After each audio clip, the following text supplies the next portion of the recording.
Welcome to the Sailor Noob podcast, where a superfan and a noob talk about the original Sailor Moon episode by episode. I'm your host, Mikan Hana, joined by my co-host. I'm the co-host, Caliban. I'm also the noob. This was no boating accident. And we're a couple of magical people ready to Moon Crisis make up this episode. Today we are talking about episode number 144, Kirameku Natsu no Hi, Shiokaze no Shoujo Ami in Japanese. Shining Summer Days, Ami Under the Sea Breeze, the English translation, and the English title, Beach Blanket Bungle. Okay, we'll get to it. Yeah. Under the Sea Breeze. Yes. What? Under the Sea Breeze. I don't know. They're like, it sounds good. The breeze of a sea. Yeah. Or a sea breeze, which is... What's a sea breeze? A breeze that comes off of a sea? No, it's a cocktail. Oh. Is it a mocktail or a cocktail? I don't know what's in a sea breeze because I would never order one. I don't know either. Yeah. I feel like it's going to be something that's got like a fruit flavor and it's really bright. You know how kids like learn, hopefully, if they have any class, to drink in college? And I don't mean like pound them. I mean, hopefully by the time you leave college, if your college isn't a bartending school, which nothing wrong with that, right? You can at least like mix a drink or two. Not me. I went to a Christian college. No idea. Either.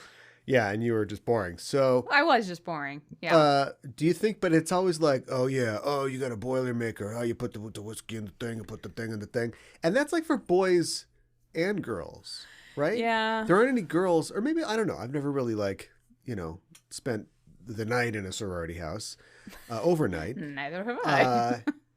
But like, are they like no, and then Shirley Temple? You got it right. you know what I'm saying? Like it's like. The guys are learning to make rum punch, and the girls are learning to make rum punch. It's all the same thing. I don't see why not. Although I feel like, I don't know if high school movies have taught me everything. It's just like, you just pour this whole bottle in the punch, right? Woo! I mean, but there has to be more to it than that. The entirety of actually just the first American Pie is your entire reservoir of knowledge. Sally Draper mixed drinks for her parents, so there you go. That's true. I just think that if you are learning to make a Cosmo or something, which you're probably not going to see a lot of in a frat house, it's probably similar to the screwdriver that Kevin Costner makes in the second act of The Bodyguard. Since we're going to see, there you go. I think I pulled the trump card as far as weird 80s and 90s movies references go, where he pours a little bit of orange juice and then just fill the entire glass. Oh my God. Yeah, that's how it works, right? It's tough. Garden Whitney Houston. Yeah. It's not easy. No, it's a weird movie. I've never seen it. Oh. Believe it or not. Yeah. It has a clip from, and here's the real guess now, from a samurai movie in it. And Kevin Costner, Mr. Yellowstone, is kind of, in his bodyguarding, has an Eastern philosophy to him. Okay. You can still get away with this in 1990, The Bodyguard. And he takes her to see a samurai movie. And I don't know at this point what samurai movie it is. I'm going to guess that it was sort of Doom, but that seems a little downbeat for him, his samurai hero, this character who's gonna, at any cost, he's gonna save, the Whitney Houston, the Queen of the Night. Well, I mean, yeah, I don't know. I mean, he's gonna save her no matter what, right? Let me know in the comments what movie it is. So anyway, that being said, we might be able to get away with watching that for Sailor Cinema. Oh my God. Right after we watch The Last Samurai. The Last Samurai, of course, being Tom Cruise. The titular character. We know this. Of The Last Samurai. We know this. Yeah, a whole week on white guys being samurai. Right. And wrap it up with Beverly Hills Ninja. Yeah. And all of that could happen on our feature, Sailor Cinema, which is one of the things that you can get if you join our Patreon at the Princess level. Got a Patreon, patreon.com/Sailor Noob, where you get extra podcasts, outtakes from the show, extra content, and it's just a good old time. So if you are not a Princess Patreon member or you're not a Patreon member, check it out. patreon.com/Sailor Noob. So what happens in this episode, Cal? Well, honestly, what doesn't happen in this episode? We open, the first thing that happens on a hot summer day at the beach. Mm-hmm. Hundreds of people are enjoying the sun and the water, and someone is scoping out the hot guys through a pair of binoculars. One guess who that is? It's not Artemis, it's Minako. She says, "Oh, that guy is so gorgeous." And Usagi grabs the glasses from her, takes a look and says, "You're right, but it's no match against Mamo-chan." Makoto says, "Let me see." And she says, "Whoa, look at that guy over there." And Ray takes the binocs from her and says, Where? And Mako says, "He looks like him." Classic Sailor Moon. Artemis and Luna are there, not impressed, though it's cool that this beach has a pro-cats policy. And Artemis says, "We come all the way out here, and what are they doing?" And Luna says, "Yeah, you're right. Hold on for a minute. I got to take a dump." Anywhere. I know. Who you would want a cat at a beach? I know. Ray continues scanning the beach through the glasses, and just as she lights on an attractive girl. Interesting. She's face to face with a dude's crotch. Ew. It's a little much. A group of boys has approached the girl's spot, and one says, "Hey, ladies, would you like to swim with us?" And these guys, I don't think they're really coded as hot guys. No, they're One's not. kind of funny looking. One's not exactly an Adonis in the body department. And one of them has an unfashionable haircut. Uh-huh. This is probably going to be a no on these, dog. The girls look them over, and Ray says, "We can do better." And Usagi says, Shingo. And Shingo pops out of a sand pile. Yeah. He's wearing sunglasses and a fedora, and he's got a big scar on his face. Uh-huh. And he says, "Hey, you want something with my women?" Like he's their pimp? I am not a pimp, Michael. She needed protection. I think so. What are we trying to say here? I know. So I make some threats, I wear this hat, and I collect my 10%. Yeah, that's a pimp. Also, I don't know anything about One Piece because we haven't reached it in Animedification yet. Mm-hmm. But isn't this what Monkey looks like? Yeah, but I'm pretty sure One Piece came out way after this. Yes, I am blaming Suzy Baluba, the guy that created One Piece. Mm-hmm. I am accusing him of stealing the entirety of One Piece from Journey to the West. Right. But also the look of Shingo in this. He's got the shorts. He's got a hat. I thought the same thing. He's got a scar on his face. Is there some Japanese archetype that they're both borrowing from that's not a pimp, hopefully, that I don't know about? There has to be. There has to be. A patient zero, a Mr. F, if you will. Mr. F. Anyway, the boys don't want none of what Shingo's laying down, and they split. But Shingo's like, why do I have to do this? And Usagi says, "Mamo-chan was busy with school today, so do your job and be a bodyguard for us frail maidens." Shingo's not buying it. Uh-huh. He's going to show his right hand. Mr. F. But Ami, Chibi, and Diana arrive, and Ami says, "You've got a lot of responsibility, Shingo. Why don't you go for a dip? The water's great." And we get something that we don't often get for Ami, which is the glamour shot. Uh-huh. We get the full pan up from her feet to her face. Uh-huh. And she's like, sparkling? Yeah. Yeah. Uh-huh. This is like Shingo vision, I think, because Shingo, he notices. He's going to add her to his stable. Oh, no. Stop it. Chibi says, "Come on, Shingo, let's go." And it struck me that these two never hang out. Yeah. Shingo and Chibi. Yeah. The closest in age. That's true. And, it's possible. I mean, Shingo's definitely, maybe he's still in the icky girls phase, but, with how he reacts to Ami, seems like he's in the girls please phase, moving into that. Right. But no matter any of that, like, it's still going to be like, "Oh, I don't like you." But, like, right. you'd think they'd be forced to hang out as the other child in the Sakino house? You would think so. It's just another side effect of not having a mom, I guess. It's a damn shame. Or a dad. It's a damn shame. Shingo runs off, and the girls wonder, what's up with him? Mina says, "She's strangely nice to Shingo." And Ray says, "It must be an older woman's charm." What? No. Usagi also doesn't understand, but Chibi's like, "I get it." And I wish that she would share it with us, unless she's just like... I better say I like it, because nobody wants to seem stupid. I like it. Okay, it was different in my translation. Well, I thought that you would say that, so I did a translation rewind on my own, and here's how the dialogue goes in that scene. Mina says, Ami tends to be nice toward Shingo, so... And Rei says, it must be the appeal of an older woman. Mm-hmm. And then Mako says, I know what you mean. Which is like, what? An older looking woman? What's Mako doing Great Friday question. nights? Yeah, now, if they had swapped those and Rei was like, I know what you mean, then I would understand. Yeah. I get it. And at the end of that, Chibi says, so that's it. But she's got her hand on her thing. So I think that whoever's doing the Viz sub makes a lot of things up as they go. And I have the piece de la resistance proof of that in about, conservatively, 25 minutes. Okay. So you stick around for that. I will.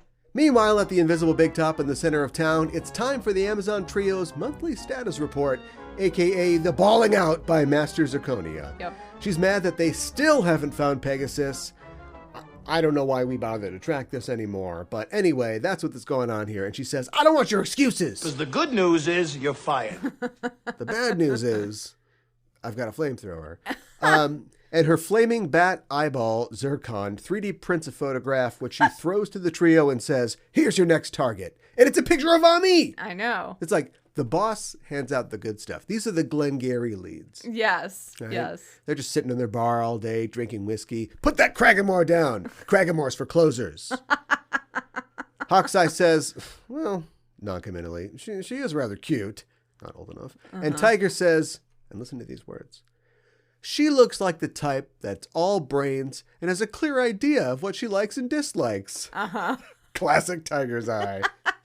No time for self-respect. Right. Ami is way too feminine for fisheye. Yes. So they're all the way out. But Zirconia says, are you saying you won't follow my orders? And listen to these words.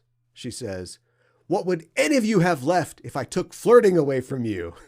Whoa! Times are hard right now for professional gigolos. Yeah, They don't have any other marketable skills. The only thing you're good for is fucking. She says, you're brainless good-for-nothings. And an unseen chorus of circus freaks echo this sentiment across the big top. One person even says, their brains are full of red bean pastries. Which, whoa. Let's not fly off the handle here. Tiger has had enough, and he says, no matter how square-headed the target, careful, Tiger. Yeah. I, Tiger's Eye, will make her fall if Zirconia orders it. On the pride of the Amazon Trio.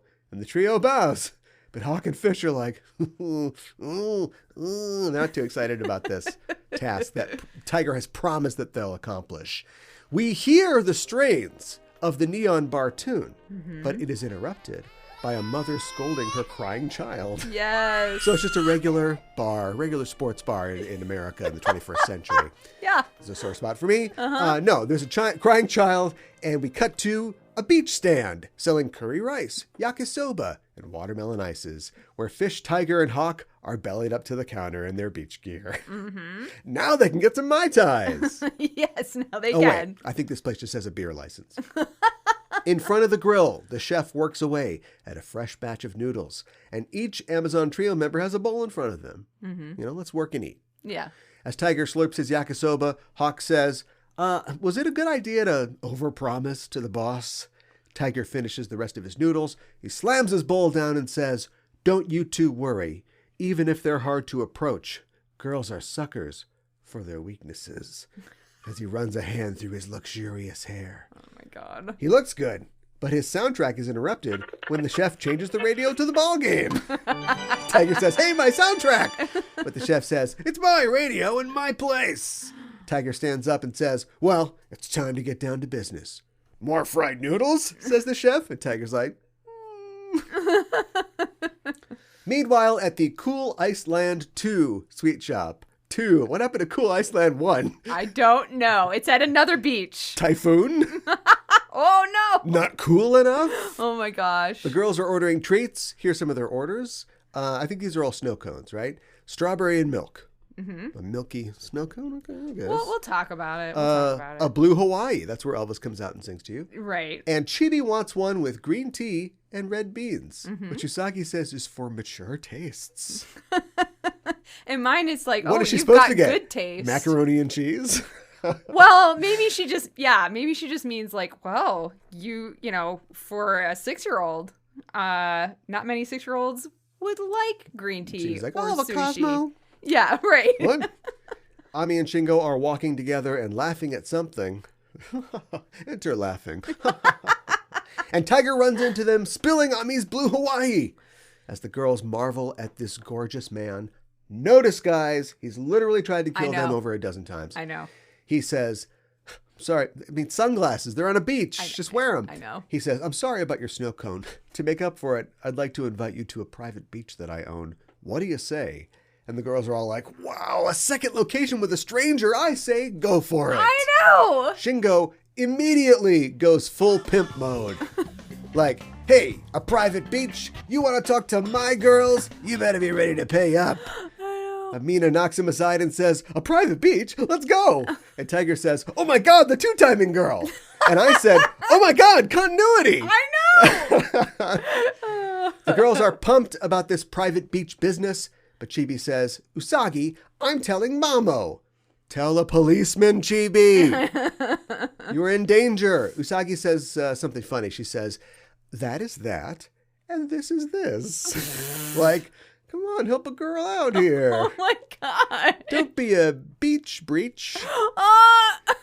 Like a breach of confidence. Right. On the beach. You wouldn't want to be a beach breach. No, of course not. A hopeless romantic, Usagi Sakino. Meanwhile, Mamoru takes a women's studies course, and Usagi's like, oh, you're studying women now? Oh my God, I know. I could totally see that happening. From the ground, Shingo says, what's going on? This never happens to Sweet Jimmy. Sweet Jimmy, he's the nicest pimp in the world. Sweet Jimmy. Tiger is taken aback by the forwardness of these girls and thinks, Sweet Jimmy warned me about situations like this.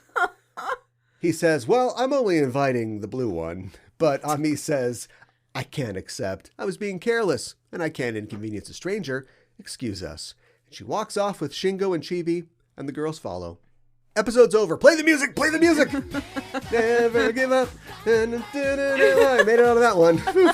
Remember, kids, if a stranger tells you they have a private beach, ask them if it's owned outright or it's a club situation. But no, somehow the episode is going to continue. We cut back to the bamboo bar, and Tiger says, what a bitch. Whoa! What? I mean, some of the energy, but on me? No. The Amazon trio have moved on to day drinking. It's no big change for them, I suppose. No. Hawk has a beer, something light, looks like a lager, maybe a summer shandy. Yeah, maybe. Do they do that in Japan? They have their seasonal fruits. They probably put They like probably citrus do. in a beer or something like that. I could see that. Yeah. If it's not Goose Island. Why am I here? Fish has something in a tall glass. I'm going to say a Negroni. Okay. And Tiger is having ice cream. Yep. In a small little thing that looks like a persimmon or It's an a apple? melon. Oh, it's a melon. That's what they like Japanese melons. So like melon look ice like. cream. Yeah, I'm positive throw it's the melon ice cream. little container away? I've never seen that particular thing. I don't know if that's a real thing or not, but it looks like a melon. Yeah, I Like, just figured so. you just tear the top off and then Right. throw it into the outfield. Right. I don't know. Yeah. Well, anyway, Hawk and Fish say, well, you never had a chance. But Tiger says, the harder she is to approach, the more worthwhile when I catch her. Ice cream. Stuff my face with ice cream. And you have to hate what he's doing, but you have to love his work ethic. You know, he's like, no, I will do this. It's like when he's talking to the boring, depressed lady, you know? Tiger has pride in what he does. He does. Even though what he does is terrible. Yes. And you have to admire at least that. Something amazing happens. The chef who was there before starts wiping off the bar. And he literally wipes us into the next scene. That was great. A+ transition. Yes. In the next scene, the squad, the cats, and Shingo are back on their beach blanket, and the girls are bemoaning their chance at this private beach. They missed this chance to get kidnapped. And Minako says, I would have gone with him. And Artemis says, I'm sure you would have. And And he gets a tail squeeze for his remark. More cat abuse. Yes. Ami says, we don't know who he is or where he's from. Thank you. But Ray says, that's what makes it hot. You won't know till you go out with him. Will I be okay? Will I be on the news tomorrow? Yeah. It's so romantic. Ray, no. Ami says, I don't think that love is something to hurry into. Thank you. She says, if your partner is decided by God with the red string of fate, okay, getting a little weirder, then there'll be a time for you to meet him and you'll feel something special. And just stop talking and we've got it. Perfect. You keep going, get into some dark territory. Yeah. You know, I'm married to Jesus. Okay, we're done. It reminded me, like, didn't you say that you thought that maybe Ami would be the religious one of the group? And I was like... The animated show, yes. Yes. Mina seems touched by this, her words, but Chibi thinks, a destined partner, huh?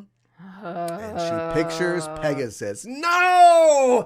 You talk too long, Ami! I know! Usagi says, a destined partner? You know, when I met Mamo-chan... And Mina's like, yeah, we get it. And Mako says, so in the end, he wasn't your type. And everyone's like, yeah, that's it. Yeah, she's too picky. Ray says, you don't want to miss your match. Be more assertive, says the single girl. I know. It's looking at girls through binoculars. Come on, Ami, get kidnapped. Oh, no. And Ami says, maybe you're right. God. We're Now, just you gonna guys talk dance too long. all- Everybody look at the sea quietly, starting now. Or maybe just go swimming and don't talk. Yeah, hold your breath underwater. Meanwhile, Shingo treasures up all these things and ponders them in his heart.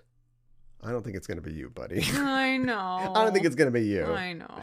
But you keep dreaming. That's what Sweet Jimmy would want for you. Sweet Jimmy. Later on the water, Shingo and Ami are rowing in a raft, and Shingo says, it was weird what that idiot... I mean, what my sister said. I thought you only wanted to be a doctor, Ami. And Ami says, that's one of my dreams. The other is all my teeth falling out. No, she says, you know that I live alone with my mother, right? That's why I dress like this? No, I don't know. Maybe that's why I look forward to a rowdy, happy family like yours. It's like... With no mom. Okay, you're right. Yeah. And things, they get weird. Uh-huh. As we pan up Ami's body from Shingo's point of view, Ami says, if someone wonderful came along, maybe I would choose family over work. I am not a fan of that. This is why live action Ami is superior. I agree. She is dedicated to her work, and no spoilers, but we see that she achieves that goal. This is why she's better. A little more up top, too. But yeah, she is definitely better. Stop. Shingo does not pop a hole in the raft right there. Oh, my God. But he is totally enamored with her. Mm-hmm. And nearby, Tiger surfaces out of the water from a good distance and says, ha, good, those noisy little girls aren't around. Now I just have to get rid of Dolomite Jr. Oh, my God. He's in the water, you see. Yes. On the beach, the girls are playing with a watermelon beach ball. This is just watermelon all over the place. It's a very summer thing in Japan. It's very summer, and they're expensive. I don't know. Oh, it's inexpensive? Oh, the watermelon. Watermelon's beach ball. expensive. I don't think the watermelon... Tonight at 6, why are watermelon beach balls less expensive than watermelons? Yeah, they're more expensive than regular-looking beach balls. Why is that? Yeah, right. And Mina gives a classic bump for Usagi to hit it, but she takes the ball right in the face. Of course she Classic does. Sailor Moon. Yep. Across the way, Hawk and Fish are sitting on sun chairs. This is just vacation now. This is just PTO for them. Yep. And they're wondering how Tiger is doing. Near them, the chef guy looks out at the sea. Liking this character keeps coming back. I know. He looks out at the sea and he says, damn, the tides have changed. And he sticks his finger in his mouth and he's like testing the wind, you know?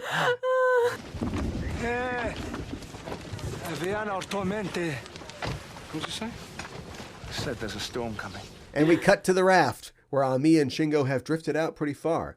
We see their raft from below the waters, as an ominous, royalty-free theme plays, as something stalks them. As Shingo starts to row them back to shore, a sharp fin cuts the water and comes straight for them. Ami and Shingo stare in wide-eyed horror, as Tiger surfaces with a dolphin. I know! Complete with dolphin sounds. I know! This is a real dolphin. This is really happening. This is a real I have so many questions. Well, they saw a real dinosaur in the last beach. Yeah, but does he have, did he pay him off with fish? No. Is he an evil dolphin? I don't know. I'm just here for the I've watermelon. got so many questions. Give it to me. He says, Tiger says, not the dolphin. So we meet again. And they're like, are you a dolphin trainer? We have so many questions. And he's like, no, I just wanted to apologize for earlier. And Shingo says, you came on too strong. My girls don't like that. But Tiger says, hey, kid, beat it. And Shingo says, I'm not a kid. But Tiger says, don't get in my way. And under the water, he snaps his fingers, which is tough to do in the water. Yeah. That's it. You just fight Thanos underwater. You're good to go. Oh, there you go. What's it going to do? Yeah. Dumb. He snaps his fingers and a hole appears in the raft and Shingo falls through it. And has his Rock of the Month collection in his pocket because he sinks straight to the bottom, or maybe it's dark magic. Yeah, I don't know. Tiger says to Ami, finally, we're alone. Not reading. That's it's just like a sociopath. It's like, well, he's gone. You and me? Yeah. But she's already diving into the water to save Shingo. She swims down. She reaches him underwater. She gets ready to surface. We cut to the beach again. And the girls are searching for Shingo and Ami, but they can't find them. Mm-hmm. Luna says, I'm sure they're fine.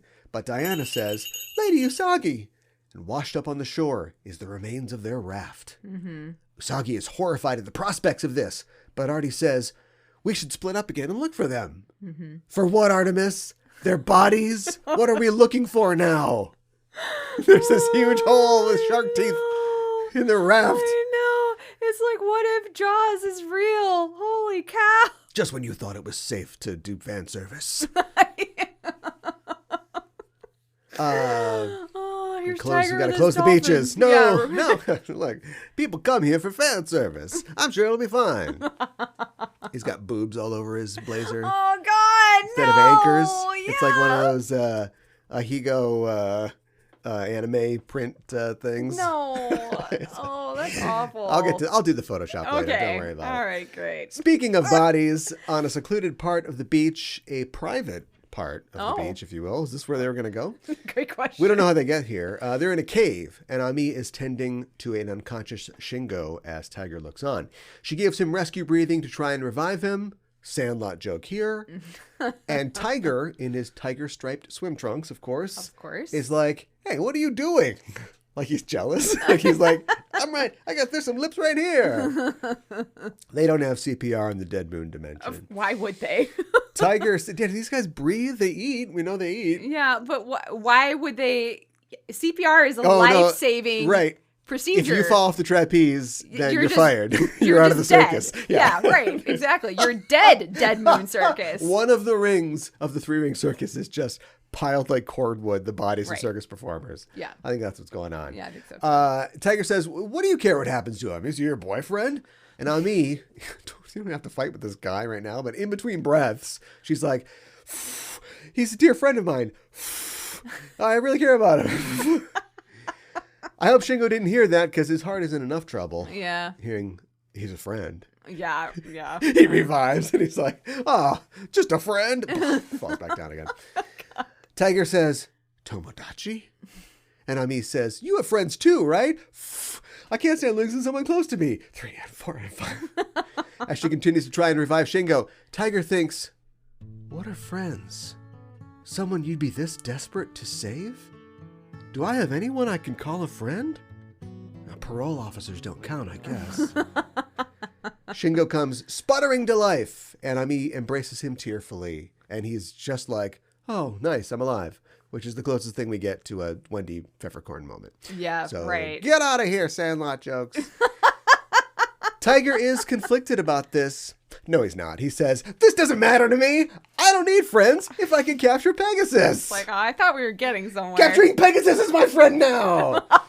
He snaps his fingers, his beach towel unfurls, and when it refurls, he's in his circus togs. 1, 2, 3, and Ami is on the board, and her mirror is out. Tiger says, give me your dreams. And as he stalks towards her, Shingo runs up with a piece of driftwood. I know. My God, he's got driftwood. Driftwood. But Tiger whips the weapon out of his hands and smacks him right to the ground. Shingo struggles to get up as Tiger continues to stalk towards him. But we hear, hold it right there. A romance on the hot summer beach is beautiful only because it's fragile. Resort lovers, when you're at a resort, feel like you're in a resort. Try the ceviche. What the hell? What is she talking about? I don't know. Did she hold her breath on the way over here and she's like a little fuzzy? Or she's got like beach brain? She's got nitrogen narcosis. Yeah, exactly. Yes, I am too. 3:30. Yeah. And that's what Tiger says. What the hell? In the name of the moon, I'll punish you. Sailor Moon and Chibi are here. And the other Senshi too. Tiger says, every time you interrupt the good part. To me, my lemur, the screaming human pump, Punko. Where's this one going? Out of his shadow comes. I'm kind of struggling with this one. It's like a little kid in a green kimono and red shorts. Yep. A blue-haired clown bat person. You know. Right. Like if the Joker and Batman had a kid and they were Japanese. And it kind of reminds me of Ed from Cowboy Bebop, which is really creepy. Oh, I guess I could kind of see that in a weird sort of way. It produces 2 balls, and I'm not going to say anything. We're just going to let this one ride. I'm going to let that one ride like as well. we're Faye Valentine at the track. It swallows the balls. Whoop, it comes right back. Yeah. That was a quick payoff. All right. And they become breasts? Okay, I don't know where we are now. Ponko pounds its breast chest lumps and that says what happens? Because they pound their chest. It has nothing in the kimono. It was flat? It swallows the things. They become boops. Yeah. Okay. And then I did it will not notice the that. rest of the encounter just punching itself in the boobs. Like it does right now. Bum, bum, bum. Red or white. Pick. And it holds up its finger. And its finger has a little mad face on it too. Oh, I didn't notice that. It's a finger face. Oh my. And it has only an index finger. It's got like little kid gloves. It's got like a mitten. It's got a finger and a thumb. Yeah. And then the other fingers are just a pad, like a... Really? Yes. Oh, okay. I'm realizing there's a lot of details I somehow missed. Yeah. Well, Chibi says, first, I'm forever scarred. Yeah. But white? Ponko says, wrong! And pops out one of its breasts. And it's the red ball out of its mouth. Yeah. I should probably elaborate on that. It's Sailor Moon Nights. Yeah, right. Oh my god. No, the ball comes out of its mouth, and it's the red ball. And a message comes on the screen that says, this is very dangerous. Please don't try it. I know. Why now? It's the message? After everything that's happened, all the pet abuse, all the going places with strangers, and honestly just the entire craziness of the entire show. Why now, when a character swallows a ball larger than its head and then pops that ball out of itself, do they think a kid's going to go, give me that shooter? Oh, that's a marble term for old men. What? Oh, no. I don't know. Why now? They must just be like, maybe there's somebody who like goes over the all script. The playing in like, construction sites. I know, right? They're always at construction sites. All the cooking and preparing and cooking food, like when no adults are around. All the possibly going to a second location or actually going to a second location. Yes. Yeah. All the picking up like stray animals. Yeah. So they can talk to you, but they just got rabies. Yeah. Why now? Somebody must have thought, wait, what if a kid tries this? How could a kid try this? But nobody was ballsy enough. Well, see, I didn't actually mean to do that. But ballsy enough to say, do much. No. They've got somebody, like how do standards and practices work on a Japanese cartoon? They must nix some things, right? Yes. Something. I would love to see what gets like nixed. Mm-hmm. What gets spiked in this situation. That we just don't even see. Because we know in the transfer from, we do it every week on our Patreon, usually, Saburo W, where we go, well, obviously that was too much, too hot for American TV. But I want to know, like, what gets pitched. Because sometimes, we're looking for comfort from any young woman, and we're doing little in-jokes that are like, well, if you don't understand, it's fine. But if it goes right over your head. At some point, whoever the guy in the suit is that nobody talks to in the office but reads the scripts every week got up and went, I ran this through my abacus and my slide rule, and the amount of kids that might try this with marbles at home is too high. So, yeah, just put a thing on the screen. It's fine. Yeah, but also they'd have to be able to read. Yeah, well, was it phonetic or? No, we'll talk about it later, but I mean, it was written out in like hiragana or kanji or something like that. It was, I mean, they'd have to So it's for adults. Adults, don't try this at home. Or older kids who wouldn't Older kids, do your homework. But Yeah, right. Don't try this at home. The Senshi are all like, wow, amazing. And Diana's like, more. Panko throws the red ball among them, which of course explodes and sends them flying. Again, Panko says, bum, bum, bum, bum, red or white? And Sailor Mars says, no answer.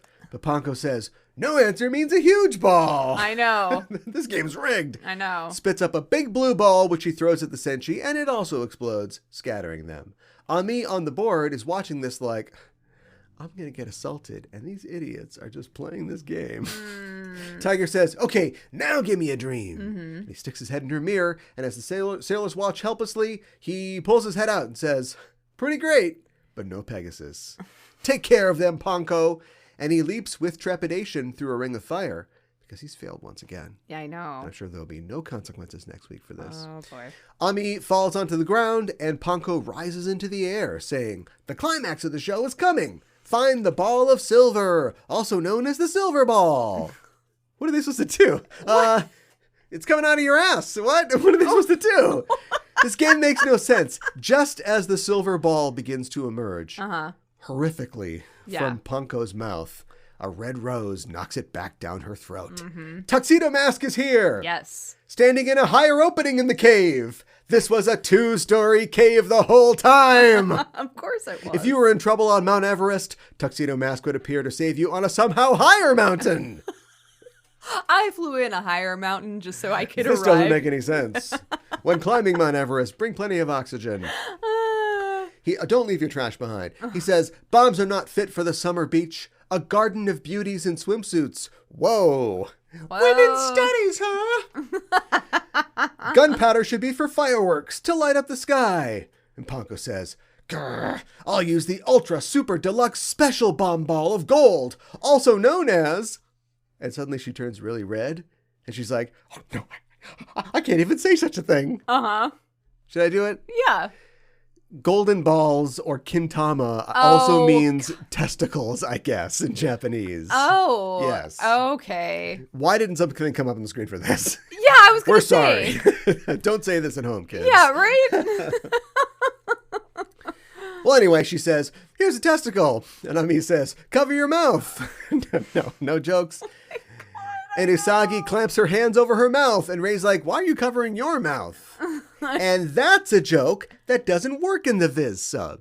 Because if you translation rewind to the Viz sub, Ami says, cover her mouth, which is getting ahead of the gag. It has to be indistinct to work. In the original translation sub, it says, cover the mouth. It has to be indistinct to work. Right. They got ahead of themselves. It's like in Arrested Development when they have Uncle Jack come to the party and he tells Dragon, the big guy who's carrying him, to the nuts! And Dragon swings him into Michael's kintama. And Jack's like, The bridge mix, fool! thanks, original sub! Oh my god. Tuxedo Mask throws his hat into her mouth and it gets stuck. You have to just let go at this point. Let go and let God. Yeah. Ami says, now Sailor Moon! And with a wave of her carillon and a twinkle yell, Chibi summons Pegasus. Pegasus says, did someone say a garden of beauties? I missed the whole beach episode. Save me a snow cone. Sailor Moon gives us the MGM and Panko stages out for the last time. Shingo comes to in a pavilion on the beach, looking up into Ami's concerned face. All the girls and cats are there, but Shingo leaps up saying, where is he? Where is he? But Ami says, it's all right, Sailor Moon defeated him. And Shingo says, I wasn't a very good pimp at all. But Ami puts her hands on his shoulders Oh my god. and says, if it wasn't for your courage, we wouldn't have survived for her to rescue us. Thank you. You were a good pimp. Oh my god. Later that night, the girls watch the fireworks on the beach as they enjoy some watermelon. That's the summer. Minako says, well, we didn't hook up with handsome boys this year. And Ray looks askance at her and says, what if it's the same group of boys next year? Wait, what if it's the same? Yeah, she's saying, okay. Don't you not understanding is ruining my Ray's attracted to women joke. Oh, but I will okay, slow down and explain it. she's saying we didn't like any of these boys. Yes. And she's been implying we'll have a shot next year. But Ray is saying, what if all the same boys come back and they're just taller and greasier? Well, right. They're not going to be, we're not going to like, shake and a new stick is going to come out. What's the thing called?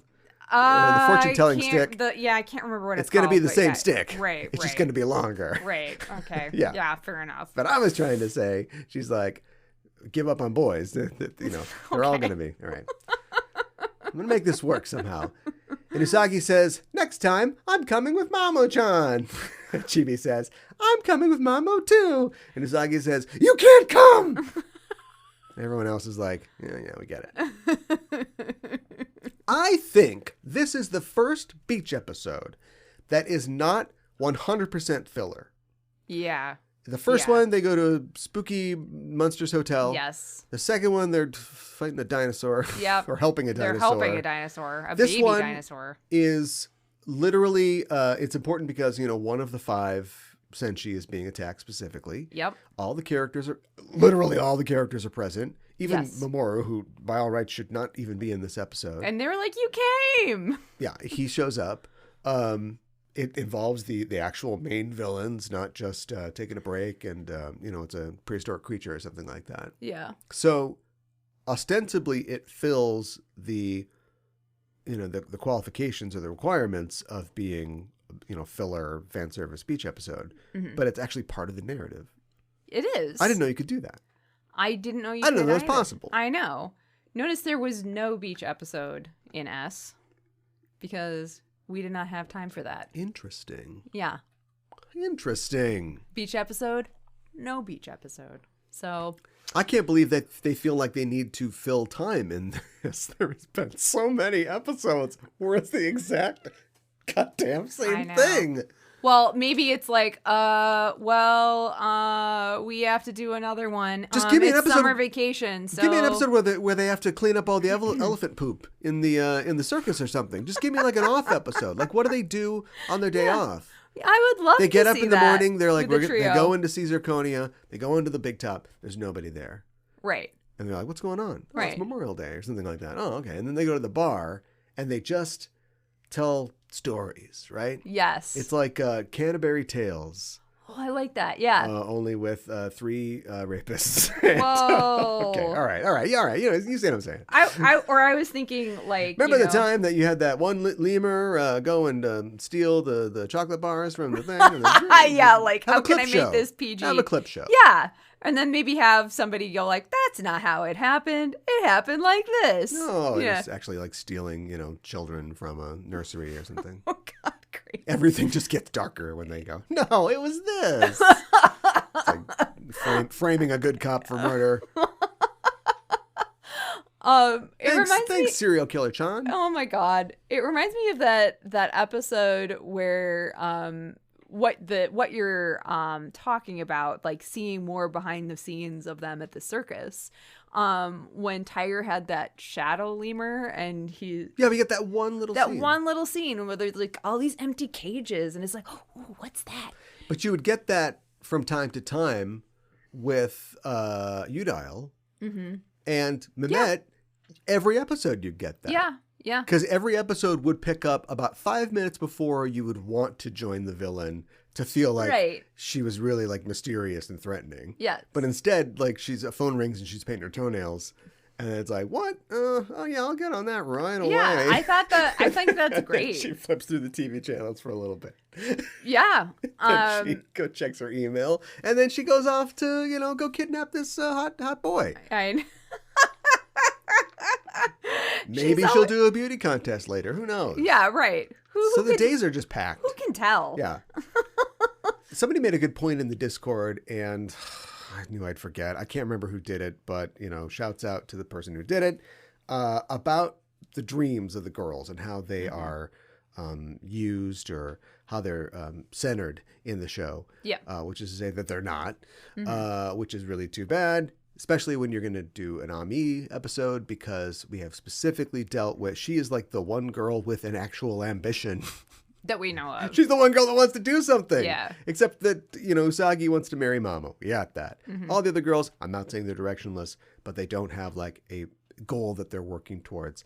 And in this, we get her goal, but we also get kind of a B goal, which is like, or, obviously I would enjoy having a family one day because I don't have a big family. And so I would kind of like that. Yeah. And the episode, we'll just forget it. We'll just pretend like it didn't happen. But the episode kind of puts it like, maybe I can't have both. And listen to Barbie, you can. I was going to say Barbie you is can. Single and I'm married. Yeah, right. No children. And so I think that like the great point that was made was like, why don't the bad guys, instead of just viewing their dreams, why aren't they doing things to try to get them to give up on these dreams? It's a real Care Bear situation. Yeah. Did the Care Bears do that? I don't know. But like the idea of like, this child has something in their heart that's pure, it's something that's unique to them and special. And so we're going to try to rain on that, or we're going to try to convince them that they can't do it, And I don't know, that would take a completely different form. Yeah. We wouldn't be on a beach or whatever. I don't know how you do that on a beach. But if you were going to try and do that to one of the senshi, this would be the one to do it to. And they give her a lot of stuff to do. I like the stuff that she does. But they specifically call out and bring up her beautiful dream. Like they're reminding you, she's got a dream. We're doing nothing with it. Right. But she's got one. Right. Well. And it's a little underwhelming and disappointing. It is underwhelming and disappointing. And I don't like that the show seems to is saying that you can only have a career or a family. You can't have both. It's not saying that. It's not saying that. And the show is going like 3/4 of the way itself to accomplish what I'm talking about. If at the very beginning she talked to Shingo or somebody and says, I've got this dream, but also I'm pretty lonely. Usagi's got Mamo and everybody in this group has somebody. I've got the little psychic boy who never calls me for a hamburger. And so, I don't know what I would do for a Klondike bar. And then Klondike bar shows up. Right? Like and also if these guys weren't like literal adults drinking in a bar who then perv on these teenage kids. I know. But like if somehow then he could make a convincing like sort of argument like, oh, we had so much fun. Let's do it again. Here's my number. And she started to think like, oh, maybe I'll do this. Now, how do you get all that in 20 minutes? I don't know. It's hard, but you could do it. But they put that they point to the fulcrum and they go, you could balance things on that. And then do nothing with it. And then they don't. Yeah. Also, it's a triangle. Right. Oh my God. And they don't use it for anything. Yeah. They like call out that they're not doing anything with it. Well, right. So it's a little frustrating. It is frustrating. And I would say too that I do think that this arc is told much better in the manga, and I do think that I'm gonna say it. I think that it doesn't necessarily do exactly what you're talking about, but I think that there is parts of that there without spoiling the manga, because now I feel like I can't say things. Now? Well, yeah. Like they do kind of try to get the girls to forget what their hopes and their dreams and and the girls struggle with that, but you forget your dreams. Guy looks into your dream and they're looking in to find Pegasus, but also looking in to make sure not so beautiful anymore, right? Oh my God. Your dream's not beautiful. Pulls his head out. We got a Dark Mercury situation. Right? Well, I'd love a Dark Mercury situation. Yeah. So maybe he's turning the senshi against the other senshi one by one until it's just Usagi left. Well, see, that would be interesting. And it's dumb, has her beautiful dream of her love with Mamo, which is the end point for every female, but I mean, like, and then she's got to sort of fight back. Right. Against the dark senshi. Right. But also, like, her... Hold on, I gotta go to AO3. Hold on. Oh my God, stop it.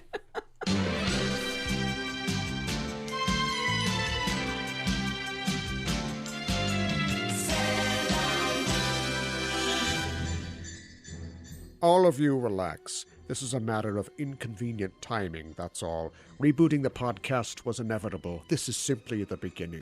I thought I told all of you I want broadcast silence until further... Ooh, I'm very sorry, Cal. I didn't get that message. Maybe you should have put it on Twitter. I figured since you were relaunching the Just Enough Trope podcast, you might be a little lonely, so I decided to be your co-host. That's very kind of you. I assume you're our mysterious podcaster. You're most troublesome for a Sailor Moon fan? Sorry, Cal. Wrong guess. Would you like to go for an all-new show where the hosts haven't really changed? Who are you, then? Just a fly in the ointment, Cal. The dye in the hard. The moon and the lighting. She's talking about the rebooted Just Enough Trope, where we'll dive deep into the pop culture elements that make up your favorite movies, TV shows, comics, and video games. See if she's lying about moonlighting and find out if Bruno has returned. No, respect yourself. Miss Mystery Guest, are you still there? Yeah, I'm still here. Unless you want to sing a duet with me. No, I'm afraid not. But you have me at a loss. You know my name, but who are you? Just another podcast host who saw too many movies as a child? Another orphan of a bankrupt culture who thinks she's John McClane, Corbin Dallas, a crooning Alcapop pitchman? I was always kind of partial to Seagram's Golden Wine Cooler, actually. It's wet and it's dry. Do you really think you have a chance with this new show, Ms. Co-host? Yippee-ki-yay, Mother Cooler. Just Enough Trope, 40 stories of sheer pop culture deconstruction. Available everywhere you listen to your favorite shows. Do I sound like I'm ordering a podcast?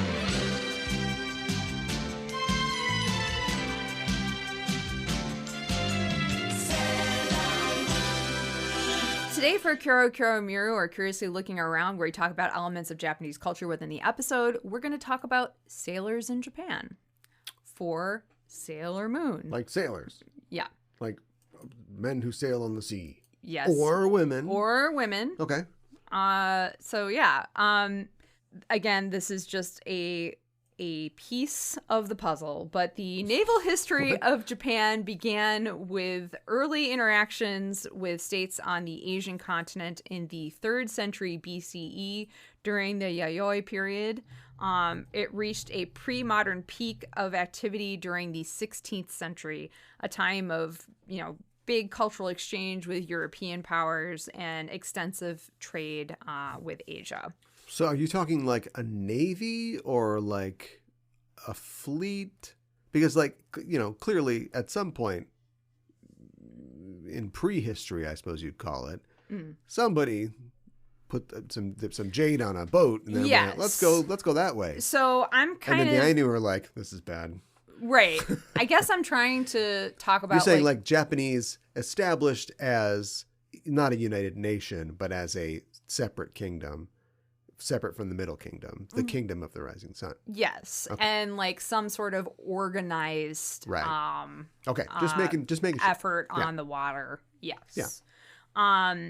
So naval battles of a very large scale fought between Japanese clans involving more than 1,000 warships are recorded from the 12th century. Wow. The decisive battle of the Genpei War, and one of the most important naval battles in pre-modern Japanese history was the Battle of Dan no Ura in 1185, which was fought between the fleets of the Minamoto and Taira clans.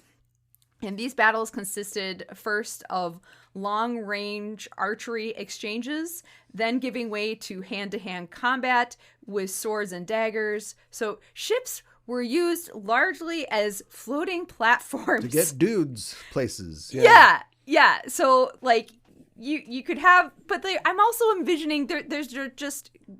This is why we're making land on water, we're just like... There's no land on the ocean. Like, they're just like, well, we fight on flat surfaces. It's like 300. Yeah. If you watch, or actually the sequel to 300, which is not a good movie, but it has like a CGI depiction of like the Battle of Salamis. Don't quote me. Where you see how the Greek sort of longships or oarships fought. And yeah, sometimes you'd have like remember that's a amped up Zack Snyder universe, but sometimes you'd have like a spiked prow that you would use to ram or sink another boat. But basically you're just like pulling up alongside, and instead of pontoon party, it's face stab party. Right. The guys are jumping back and forth. Right. Yeah. Yeah, that's exactly what I'm picturing for this. I was just kind of blown away by that. But Various daimyo clans undertook major naval building efforts during the Sengoku period, which makes sense. Trying to outdo each other with navies, having several hundred ships.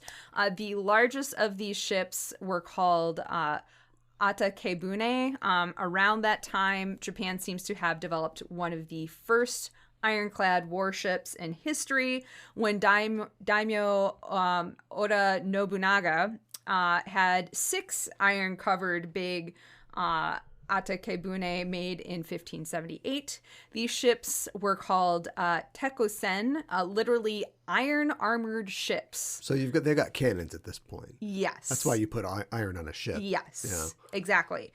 So these were armed with multiple cannons and large caliber rifles to defeat large but still completely wooden ships of their enemies. So with these ships, Nobunaga defeated the Mori clan navy at the mouth of the Kizu River near Osaka in 1578 and began a successful naval blockade there. The tekosen are regarded as floating fortresses rather than like true warships because they're only used in like coastal actions. Like, you're not going to go out on the sea with this thing because you would sink. There's nowhere to go. Well, right. There's just like you're fighting the guys here. You're not going to Hawaii. No. Like, there's just nowhere to go, really. Right. So yeah. Exactly. So so they're these big, like, kind of flat-bottomed, very wide boats. You see them in anime or you'll see them in movies sometimes. You know, you're right. They don't have to be they're intercoastal. You don't have to go out into the deep sea. And so you can make them really big and transport like a lot of dudes and stuff on them if you want to. Yeah. Yeah. Yeah. And just have a lot of firepower, which is just like, okay, all right, I can see that. When Japan closed its borders, the size of ships were restricted by law and design specifications limiting seaworthiness were implemented. So because they don't want you to go anywhere. Yeah. Every boat must have 3 holes in the bottom of it. Well, you're not that far off. Like sailors who happened to be, I think that there was I was reading somewhere that there was a hole near like the back of the ship that was like it had to be in the back of the ship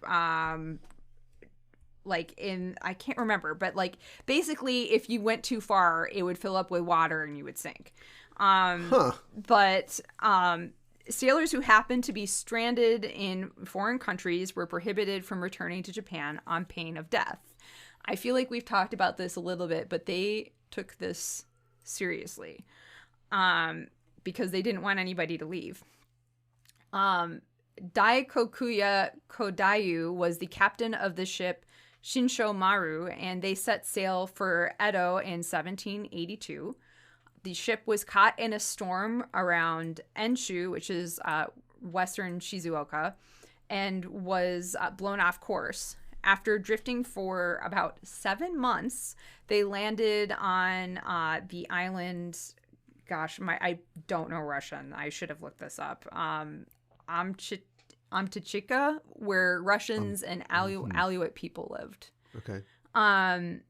After the Russian ship, which came to pick them up, sank just in front of Kōdayū's people and the Russians, the 25 Russians and 9 of Kōdayū's people. He's my face red. I know. Oh. I know. So now you have 25 Russians along with Kōdayū's 9 people from his crew. They escaped the island by building a new ship of driftwood.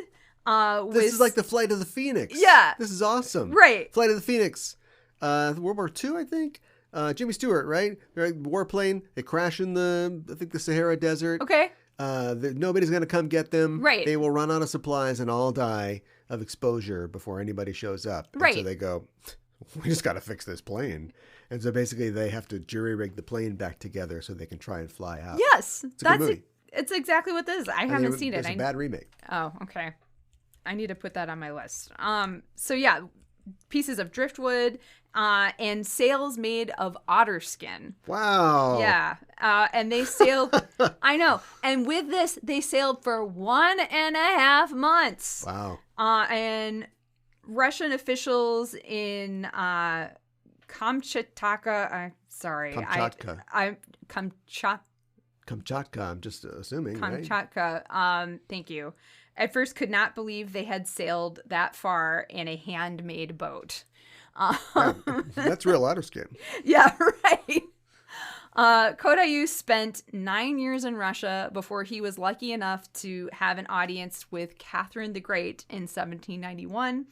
And Kōdayū and his people were allowed to return to Japan. Now, at that time, he was only one of two who were still there were two who converted to Christianity and decided to stay, and then there were two who him being one of them went back to Japan alive, but one of them, and it doesn't say if it was Kōdayū or the other guy, one of them died when they were detained in Yezo or Hokkaido, so made it back to Japan but was detained because who are you coming back to Japan? So, yeah. That's a sad end. It is a sad end. He got to see the world. He did. And honestly, for Japan being closed, there are a fair amount of stories that are somewhat similar to this. Sure. I got another one for you. Right. Nakahama Manjirō, also known as John Manjirō or John Mung, was one of the first Japanese people to visit the United States and an important translator during the opening of Japan. In 1841, 14-year-old Nakahama Manjirō and 4 friends, the friends were all brothers, they were out fishing when their boat was wrecked on the island of Torishima. And this is similar. They were blown out to sea and they were wrecked on this island. So they are from the area where they're from is it's on Shizuoka Island, on the east side of Japan. Yeah. And Torishima, there's these islands, these tiny group of islands, like I think they're called the Izu Islands, that are south of Tokyo. Mm-hmm. And they go way out to sea. And Torishima is almost the very last one. It's like the second to last one. And if you were to take a flight from Tokyo, it would be about 8 hours away from Tokyo. Whoa. But Torishima... That's just below Japan at that point. Yes. Yes. And it's also very small, almost completely circular and like active volcano. So like awesome. It was active as of 2002 still. So yeah, it's considered active. But the American whale ship John Holland, captained by William Whitfield, rescued them. So they were lucky that they came along. And they couldn't take them back to Japan because they probably weren't even supposed to be there. Right. But so they took them back to the U.S. Well, actually, they took them to Honolulu. And at the end of the voyage, the brothers... wanted to stay in Honolulu, but Manjirō wanted to stay with the ship. He had fallen in love with the sea. He was asking lots of questions. He was learning English and everything. And Captain Whitfield took him back to Fairhaven, Massachusetts. He basically adopted him. He was like, do you want to come reenactment. Live with me, you know, reenactment. Yeah, in Massachusetts. Dramatization. And Manjirō was like, yes, I do. So you like lobster? Yeah, exactly. So he was enrolled in school. He studied English and navigation, and he also apprenticed with a cooper. So he learned how to make barrels. Yes. Sorry. But in 1846, Manjirō signed up to the whale ship Franklin. Pequod. Oh, sorry. I know. I'm like, this is gonna go bad. I know, right? The whale ship Franklin, and he started as a cook's assistant. but it became evident that he was savvy with navigation. And when his captain became mentally ill, the crew... Come on! I know! The crew elected a new captain, and Manjirō was made first mate. And Manjirō returned to Fairhaven in 1849, having spent 3.5 years at sea. His captain had to say, he tasks me, and I shall have him. I know! This guy's a good cook and a good navigator. I know! So I actually read about Manjirō in the book, The Great Wave by Christopher Benfey, and he actually, the opening chapter is about Manjirō and Melville, and it's like, well, all of the things that they were in common with Melville's stories and like Manjirō's experiences and Manjiro's experiences. Like, what was I saying? Melville's a big white guy, but yes. had similar experiences. Shipwrecked a couple times. Yeah. Lived with people he didn't know. Right. Did a lot of whaling and navigating, and yeah. Yeah. So apparently it's interesting. Not uncommon for there to be some travel disruptions when you go sailing. No, it's not uncommon at all. So yeah, bring a big coffin with you. Yeah. These are all Moby Dick jokes. Yeah. So Manjirō was like, I want to go back to Japan, so he bought a small whaling ship and named it just a one-seater. Just a one-seater. Yeah, right. And named it the Adventure. And it was loaded onto a much larger ship. Wait, what? Yeah, wait for it. After making most of the journey back to Japan, Manjirō and 2 of his friends from his original journey were lowered in the Adventurer under the cover of night into the sea. And then they rowed until they reached a beach in Okinawa in 1851, 10 years after they were originally shipwrecked. So, like to sneak back into the country? Yes. But at this point, the ports are basically open, right? He wouldn't Not have yet. He wouldn't have gotten retroactively in trouble. When was Admiral Perry? Can these ports be any more open? Admiral Perry was a couple years after 58? 53 was when he first came, because he came twice. Right. And then 54 was the second time. So this is 51. Can I come again? I don't know.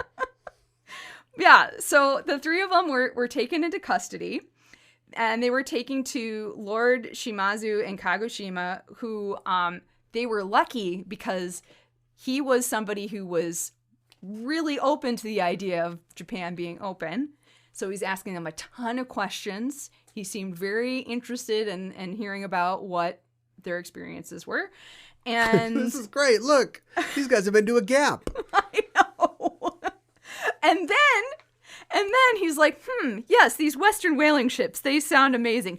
Build me one. So Manjirō and the other 2 guys who were with him and other folks who were around Kagoshima, they had to build a whaling ship. Wow. Their Mr. Whaler was originally Japanese. Yes! He had to leave to become, Mr. Modern Whaler. Mr. Modern Whaler. Japanese have been whaling for thousands of years. True. But yeah. Very true. And after almost 2 months, they launched it successfully. Thank goodness. But then they were sent to Nagasaki, and then they were imprisoned and questioned. Thanks. Lock him up. Yeah, questioned for like 9 months, and then they were let go. Okay. They stubbed his toe and died. I know. I just keep waiting for that. This turned out okay. I know. He's all right. I know. Okay. In early 1854, when Commodore Perry's black ships came for the second time, Manjirō was summoned to assist with negotiations as both interpreter and translator, and was instrumental in negotiating the Convention of Kanagawa, which was the initial agreement, although I think technically the shogun didn't actually sign it. There was like some like loophole they found, but it was the initial agreement between the U.S. and Japan. Okay. Manjirō used his knowledge of Western shipbuilding to contribute to the effort of the shogunate to build a modern navy. He translated Bowditch's American Practical Navigator, which is basically like the navigator's Bible, like how to navigate with the stars. Yeah. He translated it into Japanese. He taught English and naval tactics and whaling techniques to other Japanese people. 3 months after Perry's initial visit in 1853, the shogunate canceled the law prohibiting the construction of large ships. They're like, oh, crap. We need to get our navy together, and started organizing the construction of a fleet of Western-style warships. And these ships were built using Dutch sailing manuals and the know-how of a few returnees from the West, such as Manjirō. In 1855, with Dutch assistance, the shogunate acquired its first steam warship, the Kanko Moru, which was used for training, and established the Nagasaki Naval Training Center. Naval students were sent abroad to study Western naval techniques. The shogunate had initially planned for folks to be sent to the U.S. And to get ships from the U.S., but then the American Civil War happened. So instead, in 1862, the shogunate placed its warship orders with the Netherlands and sent 15 trainees there to study for 3 years. And that would kind of continue.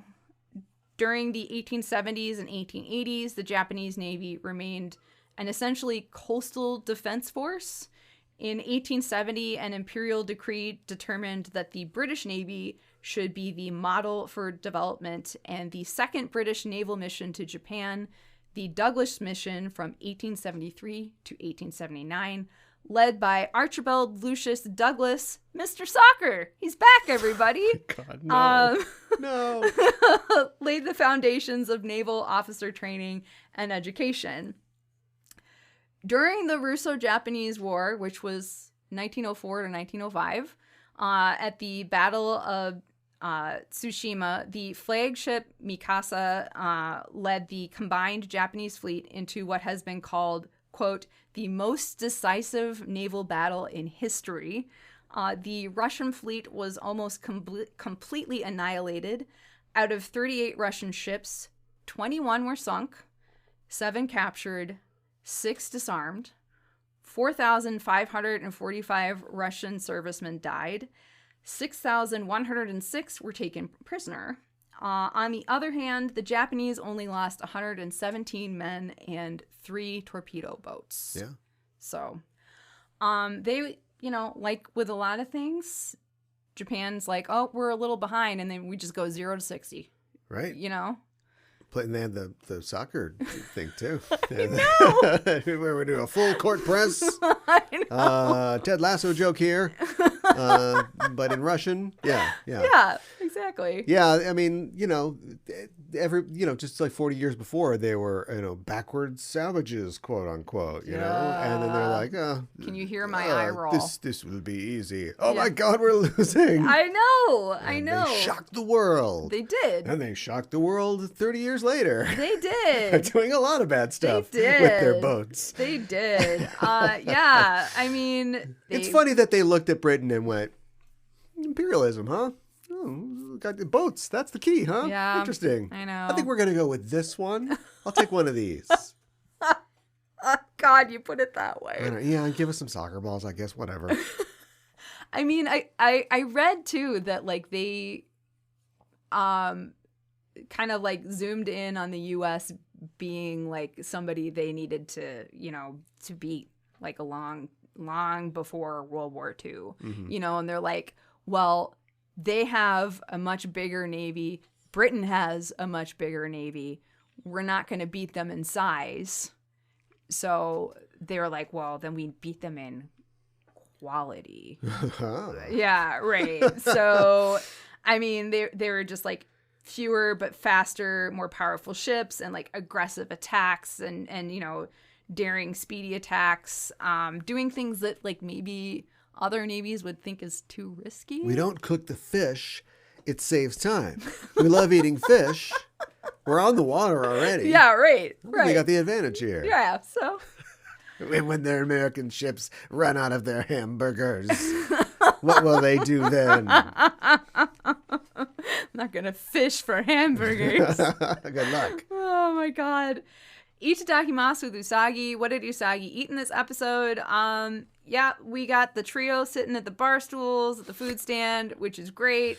We got some yakisoba. We could have had this the whole time. I love it. They could have been going Casual remote, bar. working remotely. Yes. All kinds of, they're at a diner, they're at the bar, they've got a milkshake and a hamburger. I like this idea. You know, they're at a movie theater, they're all like leaning against the popcorn counter.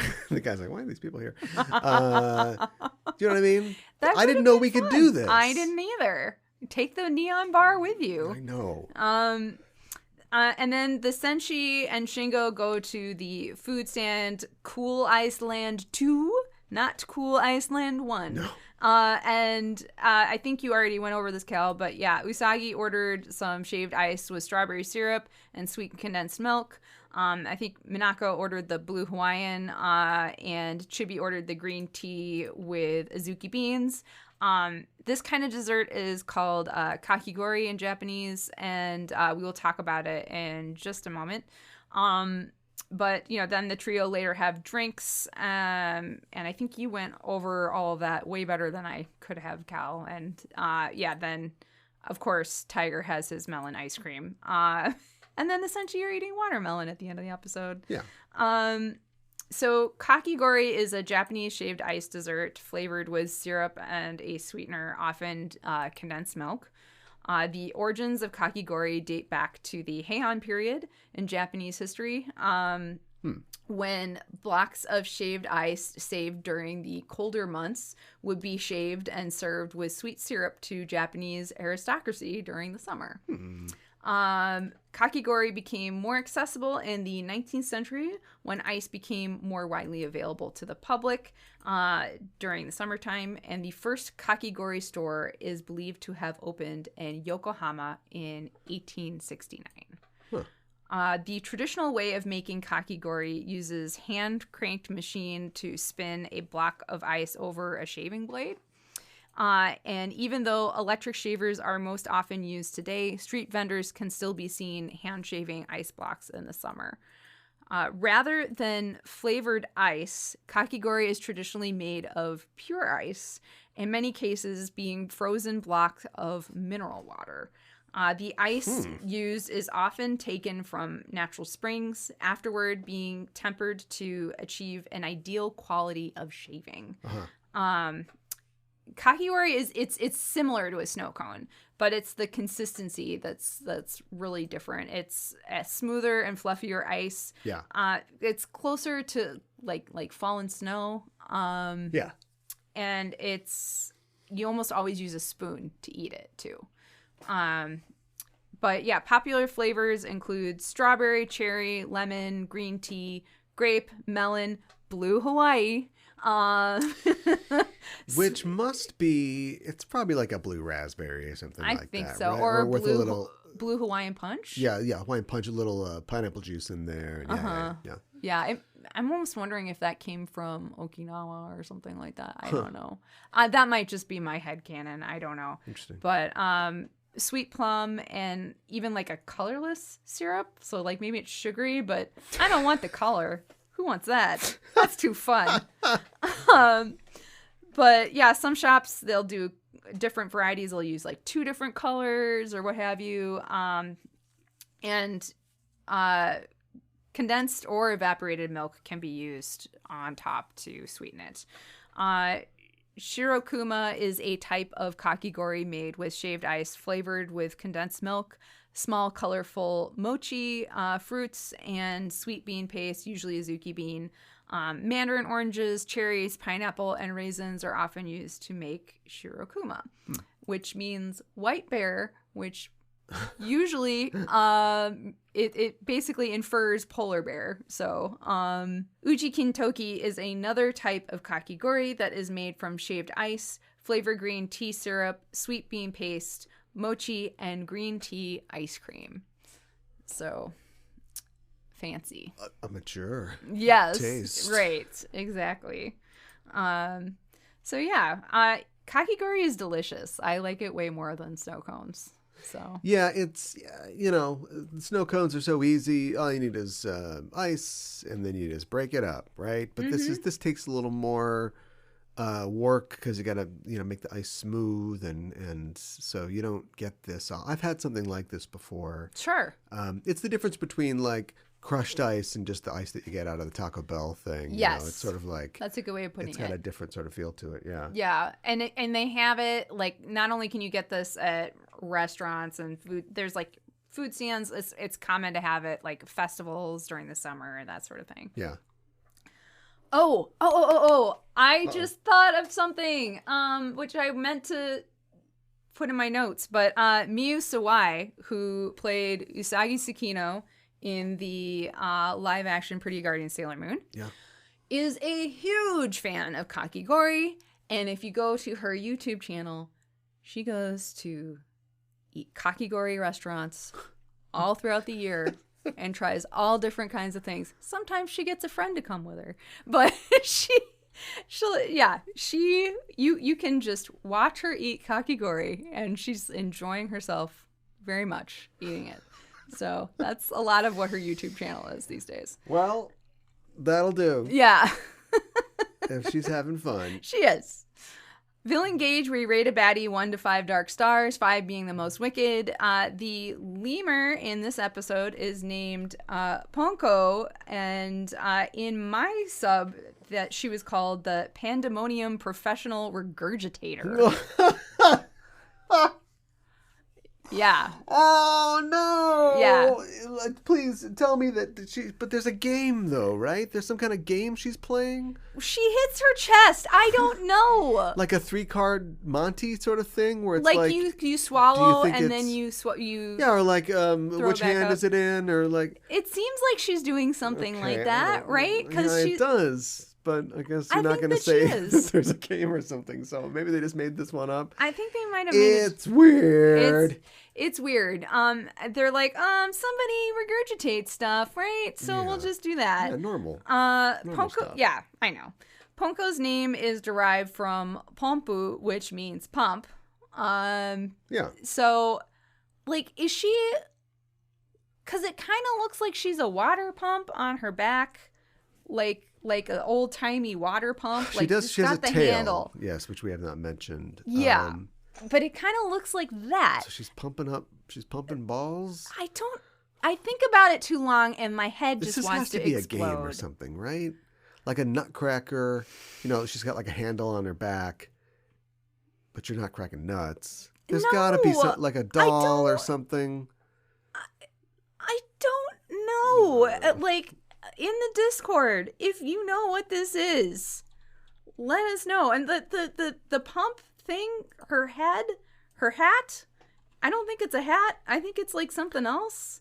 It could be a nozzle, like on a pump, on a water pump. I think that's what it is.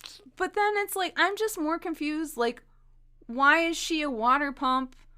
Like, these aren't necessarily water balloons. Are they? I thought they were bombs. Yeah, they're bombs. So are we pumping up the bombs? I think about it too much, and I'm trying to make it make sense. And I just, I get lost in the weeds. There's your mistake. Yeah, I know. We were just having fun. What's your problem? But yeah, her design. She's got grayish skin, pointy ears, and 3 pink diamonds on her face. And she has short, spiky blue hair, which I can see the Ed hair and the Ed energy. And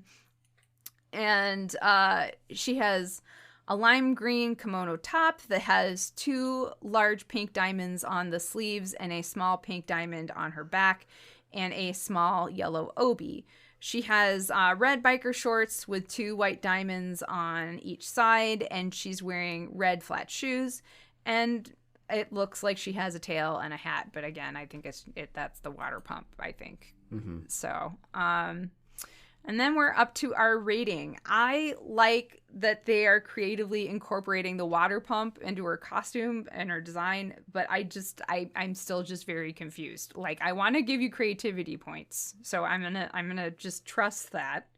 But I find her pounding her chest to be very disturbing. And now that you pointed out that she didn't have breasts before she started pounding on them, I'm even more disturbed. So don't try this at home, kids. Yeah, right. I know. What are we telling kids not to do? And it, it's disturbing when she's like, "Well, if you don't guess which one it is, you're gonna get an even bigger one." And yeah, and then her allusion to, I don't know, she just seems inappropriate, right?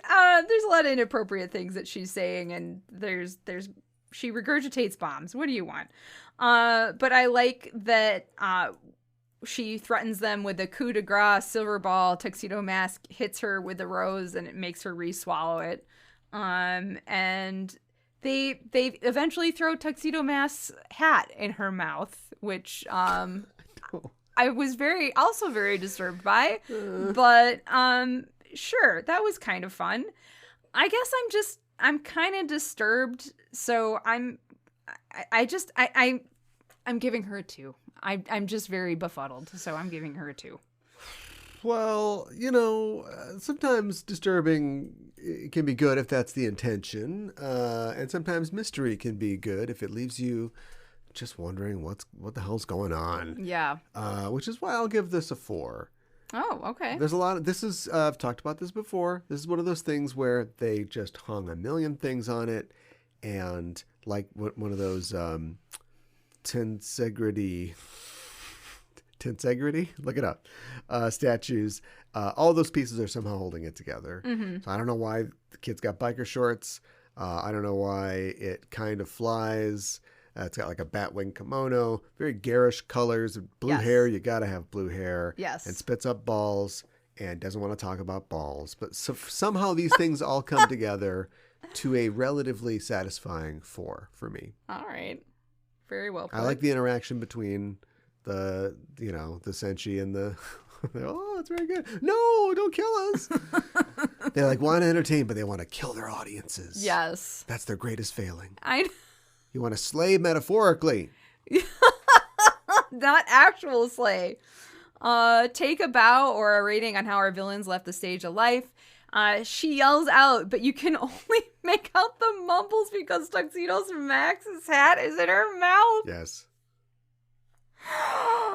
I'm giving her a 5 for that one. That's just, it's good. I gotta go 5 it's too. It's good. I was gonna go 4, but I was like, I think this is too funny. I think this is a 5. A strong one. This is different. She's got a great kind of muffled scream. Hat in the mouth. Also, now she's got fingers. Weird. So she's got like gloves on or something. Yeah. And so it's like a cartoon. It's like an abstraction, when we don't need the rest of the fingers, which one of her fingers is sentient, by the way. That should be a 5 just for that. But now, like when she's like giving jazz hands as she dies in her her pose, she's got 5 fingers. So I don't know. Again, the mystery in this case reigns. I couldn't give it a 5 for the rating, but I'll give it a 5 for the take a bow. All right. Sounds good. I do have some trivia for this episode. So I've got some not so great news. This is the last episode that Shingo Tsukino appeared in. Shingo! I know. Taking everything from me. I know. Piece by piece. At least his last episode is better than Naru and Umino's last episode. Yeah, he gets something to do. Yeah. But man. I know. That's a shame. It is a shame. During the scene in which the girls questioned Ami after she turned down Tiger's Eye, Ami's image song, Onaji Namida o Wakaeta, or Sharing the Same Tears, was playing on the radio in the background. This was her image song from R, on the R season. Right. And after the eye catch, Rashiku Ikimasho, the new ending theme, was playing in the background. Okay. The Cloverway title per this episode, Beach Blanket Bungle, is a reference to the 1965 film Beach Blanket Bingo. Right. A Frankie Avalon and Annette Funicello movie. Right. And what the heck, throw in Don Rickles and Buster Keaton. Yeah, you need, so you wouldn't get Buster Keaton for everything, but by the late 50s, that's all he could get, really. But yeah, you throw in a Rickles, you throw in, what's that guy's name that's in a bunch of things? Yeah, you need a comedy guy. Because there's going to be something going on. It's always like Frankie and Annette just want to do the twist. Yeah. And have a good time and clam bake. Gonna have a clam bake. Exactly. But then there's got to be jewel thieves, or there's got to be something going on where, Don Rickles has just completed a score, and his crew of tough but lovable thugs. Oh no, we switched. And Annette took our bag, and we've got her bag, and the jewels are in there. And then not anybody good, but a third-rate Beach Boy knockoff that's on the same label, is in a couple scenes and play their horrible songs. And that's a beach movie from the 50s. There's always people singing. That's why Elvis was such a revelation, because his movies were terrible and he could not act at all, but he would come in and burn the mother down in things like Jailhouse Rock. Sure. There's a couple good songs in Blue Hawaii. But he would come in and do the songs and come alive. And you went to it like a musical for that. Who cares what's happening with Barnaby and everybody else in Hello Dolly? You're there to see the musical numbers. I mean, that makes sense. Not that Frankie and Annette can't sing. Nothing. No shade on them. But honestly, yeah. There's not, the only thing in common with this episode and that movie is that it happens on a beach and there's teenagers. Yeah, there's nothing really, we don't have anything like that now, do we? I don't think so.